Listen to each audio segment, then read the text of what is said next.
দাউ দাউ করে আগুন জ্বলছে। মিলিটারি বাহিনী এসে পড়েছে গ্রামে, যুদ্ধ লেগেছে। ফুলিদের ঘরটাকে পুড়িয়ে দেয়া হলো। দাউ দাউ করে আগুন জ্বলছে। ঘর পোড়া কাঠের গন্ধ এক অন্যরকম অনুভূতিতে আবিষ্ট হয়ে যাচ্ছে। ফুলের শাশুড়ি, কোথায় গেল সব কিছু? ঘর পুড়ে যাচ্ছে, কেউ নেই আশেপাশে। দূরে দাঁড়িয়ে পোড়া অংশ দেখছে বাড়িটির ফুলির শাশুড়ি। ফুলি তার স্বামীকে নিয়ে, সন্তানকে নিয়ে দূরে পালিয়ে গিয়েছে, কিন্তু শাশুড়ি তাদের সাথে যায়নি। সে পড়ে রয়েছে এখানেই। রান্নাঘরটা শুধু অবশিষ্ট আছে, আর সব কিছু পুড়ে ছারখার। মিলিটারি বাহিনী চলে গিয়েছে, আগুন দিয়েছে পুরো গ্রামে। সবাই হাহাকার করছে, চিৎকার করে কাঁদছে কেউ কেউ। কী খাবে এখন ফুলির শাশুড়ি? ঘরে কোনো চাল ডাল কিচ্ছু নেই, পুড়ে গেছে সব কিছু। মাঝরাতে আক্কাস এসে বলল, ও মা, তুমি আহো আমাগো লগে। আক্কাসের মা বলল, আমি কিছুতেই এখান থেকে যাবো না, মরলে এখানেই মরমু। আক্কাস বলল, আমি যুদ্ধে যাইতাছি, দেশ বাঁচাইতে হইব।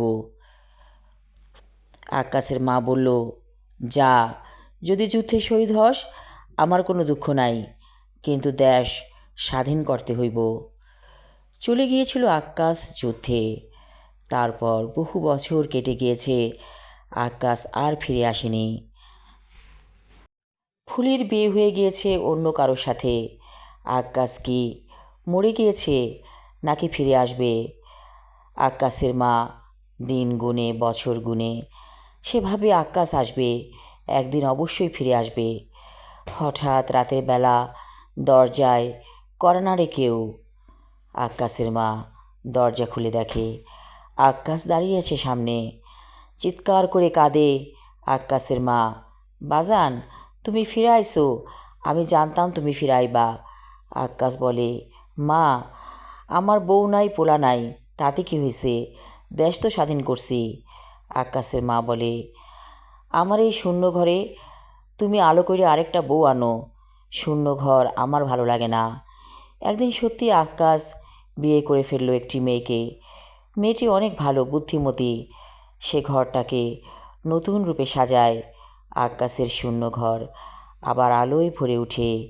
নতুন শিশুর কান্নার রোল ওঠে শূন্য ঘরে।